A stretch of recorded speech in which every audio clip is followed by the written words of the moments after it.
Hi friends. இப்போ இந்த ஒரு வீடியோல இப்போ இமிகிரேஷன்ல இப்போ நம்ம இந்தியால இருந்து கனடாக்கு வந்து ஸ்டடி பெர்மிட்ல போறவங்களா இருந்தீங்கன்னா அங்க கண்டிப்பா இமிகிரேஷன் ப்ராசஸ்லாம் வந்து இருக்கு. அங்க வந்து என்னென்ன டாக்குமெண்ட்ஸ்லாம் வந்து கேட்டாங்க. அது மட்டும் இல்லாம क्वेश्चंसலாம் வந்து கேட்பாங்க. எனக்கு வந்து என்னென்ன கேட்டாங்க அப்படின்ற எல்லாத்தையும் வந்து இந்த ஒரு வீடியோல உங்ககிட்ட வந்து நான் ஷேர் பண்றேன். ஃபர்ஸ்ட் வந்து இப்போ நம்ம டொரண்டோல வந்து லேண்ட் ஆகும். டொரண்டோல லேண்ட் ஆன அப்புறம் வந்து இப்போ ஸ்டூடண்ட்ஸ்க்கும் தனியா ஒரு லைன் இருக்கு. இப்போ அதுல வந்து நிக்க வைப்பாங்க. இதெல்லாம் வந்து அங்கேயே ஒருத்தர் வந்து இருப்பாங்க. அவங்க வந்து இன்ஸ்ட்ரக்ஷன்ஸ் வந்து குடுப்பாங்க. ஒரு ஆஃபீசர் மாரி இருப்பாங்க. அவங்க வந்து இன்ஸ்ட்ரக்ஷன்லாம் வந்து குடுப்பாங்க. இப்போ அங்க வந்து லைன்ல வந்து நம்ம நிப்போம். கிட்டத்தட்ட நான்லாம் வந்து ஒரு 3லருந்து 4 மணி நேரம் வந்து லைன்லயே வந்து நின்னுட்டு இருந்தேன். இப்போ அங்க வந்து அந்த லைன்ல நின்ற அப்புறம் என்ன பண்ணாங்கன்னு பார்த்தீங்கன்னா, ஒரு ஆஃபீசர் வந்து லெட்டர் ஆஃப் இன்ட்ரோடக்ஷன் அப்படின்ற இந்த ஒரு டாக்குமெண்ட் வந்து கேட்டாங்க. ஆனா கண்டிப்பா இந்த ஒரு டாக்குமெண்ட் வந்து எங்க இருக்குன்னு பார்த்தீங்கன்னா, ஜிசிகில வந்து இருக்கும். அது வந்து நம்ம விசாலாம் அப்ரூவ் ஆன அப்புறம் ஒரு லெட்டர் மாரி பார்த்தீங்கன்னா இருக்கும். அத வந்து நீங்க டவுன்லோட் பண்ணி பிரிண்ட் எடுத்துட்டு வாங்க. ஏன்னா மேண்டேட்டரியா வந்து கேட்பாங்க. ஏன்னா இத வச்சு தான் வந்து ஸ்டடி பெர்மிட் வந்து தராங்க அப்படின்றத நான் நினைக்கிறேன். அதனால இது கண்டிப்பா வந்து எடுத்துட்டு வாங்க வரப்போ. இது வந்து நீங்க எடுத்துட்டு வந்த அப்புறம் வந்து என்ன பண்ணுவாங்கன்னு பார்த்தீங்கன்னா, உள்ள அரைவ் கேன் ரிசிப்ட் பார்த்தீங்கன்னா ஜெனரேட் பண்ண சொல்லுவாங்க. இது என்னடா அரைவ் கேன் அப்படின்ற மாரி வந்து நீங்க கேட்பீங்க. இப்போ நம்ம இந்தியால இருக்கிறப்பயே நான் வந்து அந்த ஆப் வந்து இன்ஸ்டால் பண்ணி என்னோட டீடைல்ஸ்லாம் வந்து நான் வந்து ஃபுல்லாவே ஃபில் பண்ணிட்டேன். என்னென்ன டீடைல்ஸ் இருக்குன்னு பார்த்தீங்கன்னா, இது மாரி வந்து எவ்வளோ கேட் எடுத்துட்டு வரீங்க? இது மாரி 10,000 கேட் மேல எடுத்துட்டு வரீங்களா? வெப்பன்ஸ் ஏதாவது எடுத்துட்டு வரீங்களா? அப்படின்ற இது மாரி டீடைல்ஸ்லாம் வந்து இருக்கும். இதெல்லாம் நீங்க இந்தியால இருக்கிறப்பயும் வந்து ஃபில் பண்ணிக்கலாம். அப்படி இல்லன்னா அங்கேயே வந்து மிஷின் இருக்கு. அங்கேயும் வந்து நீங்க ஃபில் பண்ணிக்கலாம். எங்கன்னா ஏர்போர்ட்ல மிஷின் இருக்கு. அங்கேயும் நீங்க வந்து இன்கேஸ் இந்தியால வந்து ஆப் மூலியமா வந்து பண்ணல அப்படின்னா, இங்க இந்த டொரண்டோ ஏர்போர்ட்லயும் பார்த்தீங்கன்னா, உள்ள வந்து நீங்க ஃபில் பண்ணிக்கலாம். இது ஃபில் பண்ண அப்புறம் ஒரு ரிசிப்ட் மாரி ஒண்ணு வந்து ஜெனரேட் ஆகும்.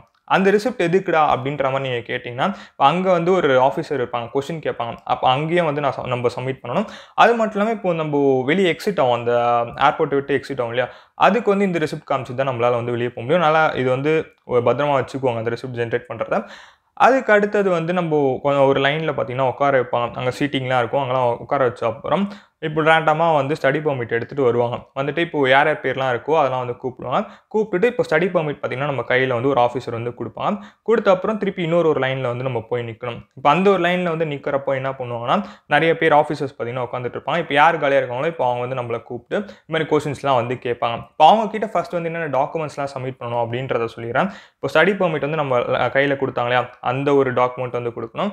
அதுக்கு அடுத்து பாஸ்போர்ட் வந்து அவங்க கிட்ட குடுத்துறணும். அதுக்கு அடுத்து இப்போ அரைவ் கேன் ரெசிப்ட் ஒண்ணு வந்து ஜெனரேட் பண்ணியிருப்பீங்க. இந்த 3த்தையுமே அவங்க கிட்ட வந்து சப்மிட் பண்ணணும். இது ஃபர்ஸ்ட் வந்து போன உடனே சப்மிட் பண்ண அப்புறம் பார்த்தீங்கன்னா, கொஸ்டின்ஸ்லாம் வந்து கேட்பாங்க. இது மாரி எந்த யூனிவர்சிட்டில நீங்க வந்து படிக்க போறீங்க? என்ன கோர்ஸ் வந்து செலக்ட் பண்ணியிருக்கீங்க? அப்புறம் எவ்வளோ ஃபீஸ் வந்து பே பண்ணியிருக்கீங்க இதுவரைக்கும்? அப்புறம் வந்து வீடு வந்து எப்படி எடுத்திருக்கீங்க? ஃப்ரெண்ட்ஸோட தங்குறீங்களா? இல்ல யார் கூட தங்க போறீங்க? அப்படின்ற இந்த ஒரு கொஸ்டின் கேட்பாங்க. அதுக்கு அடுத்தது இப்போ ரென்ட் வந்து எவ்வளோ பே பண்ண போறீங்க? அப்படின்ற இந்த கொஸ்டின்ஸ்லாம் எனக்கு பேசிக்கா வந்து கேட்டாங்க.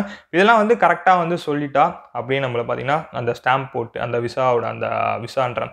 அங்க அந்த இமிகிரேஷன் சீல் போட்டு பார்த்தீங்கன்னா குடுத்துருவாங்க. அப்படி இல்ல அப்படின்ற பட்சத்தில வந்து என்ன பண்றாங்கன்னா, இப்போ ஐஎல்ஸ் ஸ்கோர் ரிப்போர்ட்லாம் வந்து கேட்டு வெரிஃபிகேஷன் மாரி வந்து பண்றாங்க. இப்போ அது மட்டும் இல்லாம இப்போ வேற டாக்குமெண்ட்ஸ் கூட அவங்க வந்து கேட்கலாம். எப்படின்னா, இப்போ ஐஎல்ஸ் ஸ்கோர் ரிப்போர்ட், அப்புறம் ஃபீஸ் வந்து நான் பே பண்ணேன்னு சொன்னேன் இல்லையா? இப்போ அதுக்கான அந்த ரிசிப்ட், அப்புறம் ஆஃபர் லெட்டர், இப்போ இது மாரி டாக்குமெண்ட்ஸ் கூட வந்து கேட்கலாம். நான் வந்து என்னென்ன டாக்குமெண்ட்ஸ் வந்து ஜெனரலா கேட்பாங்க அப்படின்றதுக்கான அந்த ஒரு பிக்சர் வந்து நான் இங்க போடுறேன். நீங்க பாருங்க. இந்த டாக்குமெண்ட்ஸ்லாம் வந்து கேட்கலாம். இப்போ இதெல்லாம் வந்து முடிச்ச அப்புறம் வந்து என்னாச்சுன்னு பார்த்தீங்கன்னா, இப்போ வெளிய வந்துட்டேன். வெளிய வந்த அப்புறம் பேக்கேஜ்லாம் எடுத்துட்டு, இப்போ அந்த ரிசிப்ட் காமிச்சுட்டு வெளிய வந்துட்டேன். இப்போ இங்க இன்னொரு ரொம்ப முக்கியமான ஒரு விஷயம் வந்து என்னன்னு பார்க்குறப்போ, ஒரு சிலர்லாம் வந்து ஸ்ட்ரெயிட்டா வந்து ஃப்ளைட் வந்து புக் பண்ணிடுவாங்க. எப்படி சொல்றேன்னா, இப்போ இந்தியால இருந்து இப்போ நான் வந்து வின்சர் வரைக்கும் ஃப்ளைட் புக் பண்ணிடுவாங்க. அது மாரி இருக்கிறப்ப நம்ம டொரண்டோல இறங்கிட்டு ஒரு 1 ஹவர் கேப் தான் பார்த்தீங்கன்னா, இன்னொரு ஒரு ஃப்ளைட்டுக்கு வந்து இருக்கும். ஆனா இமிகிரேஷன் எனக்கு வந்து எவ்வளோ நாள் ஆச்சுன்னா, கிட்டத்தட்ட ஒரு 5 ஹார்ஸ் கிட்ட வந்தாச்சு. இது மாரி இருக்கிறப்போ அந்த ஒரு ஃப்ளைட்ட வந்து கேன்சல் பண்ணிட்டு இன்னொரு ஒரு ஃப்ளைட்ல வந்து போற மாரி இருக்கும். அதனால யாரும் வந்து டைரக்ட்டா இது மாரி ஃப்ளைட்ட வந்து புக் பண்ணாதீங்க. இன்கேஸ் புக் பண்ற மாதிரி இருந்தா ஒரு 6 ஹார்ஸ், 7 ஹார்ஸ் அந்த ஒரு டைம் கேப் அப்புறம் வந்து புக் பண்ணுங்க. என் கூட வந்து ஒரு 2 பேருக்கு பார்த்தீங்கன்னா, அவங்க ஃப்ளைட் வந்து மிஸ் பண்ணிட்டாங்க. ஆ எதனாலனா, இப்போ இதனால தான். அவங்களுக்கு வந்து நான் ஒரு 4:30க்கு வந்து இறங்குறேன்னா, அவங்களுக்கு ஃப்ளைட் பார்த்தீங்கன்னா 6:00. ஆனா எங்களுக்கு வந்து வெயிட்டிங்கே வந்து 3 to 4 ஹார்ஸ் ஆயிடுச்சு. அதனால வந்து ஃப்ளைட் பார்த்தீங்கன்னா வந்து அவங்களுக்கு அந்த ஒரு ஃப்ளைட்ட வந்து புடிக்க முடியல. அவங்க போய் என்னதான் ரெக்வெஸ்ட் பண்ணி கேட்டாலும் அவங்க பார்த்தீங்கன்னா, அந்த ஆஃபீஸர்ஸ்லாம் அலோவ் பண்ணல. நீங்க லைன்ல நின்னு தான் வந்து வரணும் அப்படின்ற மாரி சொன்னாங்க. அதனால யாரும் வந்து இந்த ஒரு மிஸ்டேக் வந்து பண்ணாதீங்க. என்னன்னா ஸ்ட்ரெயிட்டா வந்து இந்தியால இருந்து இப்போ வின்சர்னா ஸ்ட்ரெயிட்டா வந்து யாரும் ஃப்ளைட் வந்து புக் பண்ணாதீங்க. டொரண்டோ வரைக்கும் புக் பண்ணுங்க. அதுக்கப்புறம் வந்து ஒரு 6 ஹார்ஸ், 7 ஹார்ஸ் கேப் விட்டு அதுக்கப்புறம் வந்து நீங்க ஃப்ளைட் வந்து புக் பண்ணுங்க. இப்போ நான் வந்து எப்படி வந்தேன்னு பார்த்தீங்கன்னா, ரைட் ஷேர்ல வந்து வந்தேன். அதனால எனக்கு எதுவும் பெருசா வந்து தெரியல. ஏன்னா ரைட் ஷேர் நெறையாவே வந்து இங்க கிடைக்குது. அதனால வந்து ரைட் ஷேர்லயும் வந்து வரலாம். இப்போ இன்னொரு ஃப்ரெண்ட் என்னோட ரூம்மேட்டுக்கு ஆக்சுவலா வந்து என்னாச்சுன்னு பார்த்தீங்கன்னா, இது மாதிரி தான் ஃப்ளைட் வந்து மிஸ் பண்ணிட்டாரு.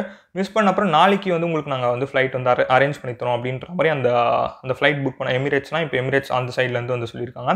இந்த ஒரு விஷயம் வந்து நான் மெயினாக உங்ககிட்ட வந்து ஷேர் பண்ணியிருந்தேன். இப்போ இதில் தான் இமிகிரேஷனில் இவ்வளோ தான் வந்து ப்ராசஸ் வந்து நடந்தது. அடுத்த வீடியோவில் இப்போ சின் நம்பருக்கு வந்து என்னென்ன ப்ரொசீஜர், அதுக்கு அடுத்தது வந்து ஜிஐசிக்கு வந்து என்னென்ன ப்ரொசீஜர், என்னென்ன டாக்குமெண்ட்ஸ்லாம் வந்து கேட்பாங்க எல்லாத்தையும் வந்து நான் உங்ககிட்ட வந்து ஷேர் பண்ணுறேன். இப்போ இந்த ஒரு வீடியோவில் தான். See you next video.